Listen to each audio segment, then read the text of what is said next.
Shalom saudaraku yang dikasihi di dalam Tuhan. Pada saat malam hari ini saya akan menyampaikan renungan kebenaran firman Tuhan. Sebelumnya mari kita bersatu di dalam doa. Puji dan syukur Tuhan kami naikin di hadapan-Mu pada saat malam hari ini. Kami siap, kami rindu untuk mendengarkan firman-Mu. Engkau kira memberkati hamba-Mu juga yang akan menyampaikan renungan kebenaran firman Tuhan. Biarlah itu semua berasal daripada Engkau saja. Di dalam nama Tuhan Yesus Kristus. Haleluya. Amin. Nah, saudaraku yang dikasihi di dalam Tuhan, saya akan membuka tema Alkitab kita pada malam hari ini yaitu di Galatia pasal yang ke-6 ayat yang ke-14.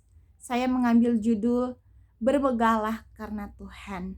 Nah, saya bacakan untuk saudaraku. Tetapi aku sekali-kali tidak mau bermegah selain dalam salib Tuhan kita Yesus Kristus. Sebab olehnya dunia telah disalibkan bagiku dan aku bagi dunia. Nah, saudaraku yang dikasihi di dalam Tuhan, seringkali harta, kekayaan, jabatan, gelar, ataupun popularitas kita di dunia adalah hal-hal yang seringkali menjadi alasan bagi kita untuk bermegah. Karena dengan memiliki semuanya itu, orang tak lagi dipandang remeh oleh sesamanya.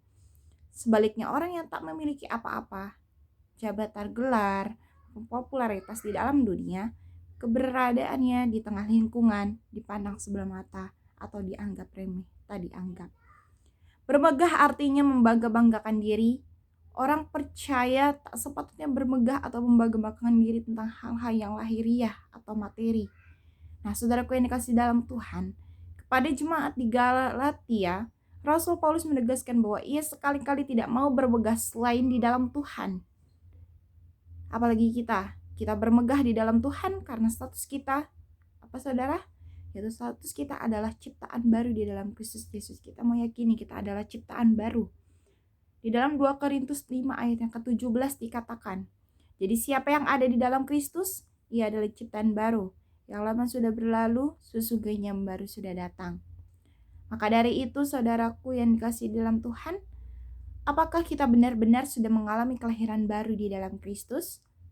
Harta, kekayaan yang melimpah, bahkan memiliki seluruh dunia ini sekalipun, takkan berarti apa-apa bila kita masih hidup sebagai manusia lama. Apa sih manusia lama? Yaitu dosa. Hidup di dalam manusia dosa. Kita patut bermegah di dalam Tuhan karena kita memenuhi standar. Di dalam Galatia 6 ayat yang ke-16 dikatakan, dan semua orang yang memberi dirinya dipimpin oleh patokan ini, turunlah kiranya damai sejahtera dan rahmat atas mereka dan atas Israel milik Allah. Standar atau patokannya itu apa saudaraku yang dikasihi di dalam Tuhan? Yaitu keselamatan. Dinyatakan bahwa jika kita mengaku dengan mulut bahwa Kristus adalah Tuhan dan percaya dalam hati bahwa Bapa telah membangkitkan Dia dari antara orang mati, kita akan diselamatkan, diletakkan di dalam rumah. Melalui iman kepada Yesus Kristus, saudaraku, kita diselamatkan.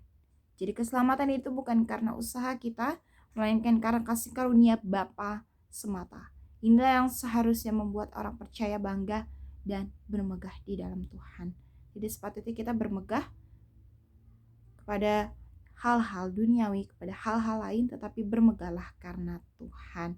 Nah, dikatakan di dalam ayat terakhir, sebagai ayat terakhir di dalam Mazmur 20 ayat yang ke-8, demikianlah firman Tuhan. Orang ini memegahkan kereta dan orang itu memegahkan kuda, tetapi kita bermegah dalam nama Tuhan. Nah, amin, puji nama Tuhan. Kiranya firman Tuhan pada malam hari ini dapat menguatkan kita, sekaligus mengingatkan kita, dimanapun kita berada, kita harus bermegah di dalam Tuhan. Kita harus terus menantikan Tuhan, bahwa hanya Tuhanlah sumber pertolongan, damai sejahtera dalam kehidupan kita, keselamatan dalam hidup kita. Amin, puji nama Tuhan. Sebelumnya mari kita bersatu di dalam doa sebelum menutup.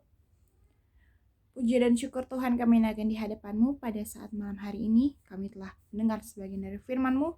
Engkau yang memberkati firman-Mu Tuhan. Firman-Mu pada malam hari ini tidak menjadi sia-sia dalam kehidupan kami. Kami boleh menghidupi firman-Mu dimanapun kami berada. Kami boleh menjadi saksi-Mu, boleh menjadi alat-Mu. Kami boleh banyak menceritakan kasih-Mu ya Tuhan di tengah-tengah kami hidup di dunia ini, sehingga hidup kami ini adalah hidup yang berarti. Kami pelayan-pelayan Tuhan yang mau melayani Engkau seumur hidup kami. Di dalam nama Tuhan Yesus Kristus, seluruh aktivitas kami serahkan di dalam tangan-Mu. Di dalam nama Tuhan Yesus Kristus, haleluya, amin. Amin. Selamat malam, Tuhan Yesus memberkati.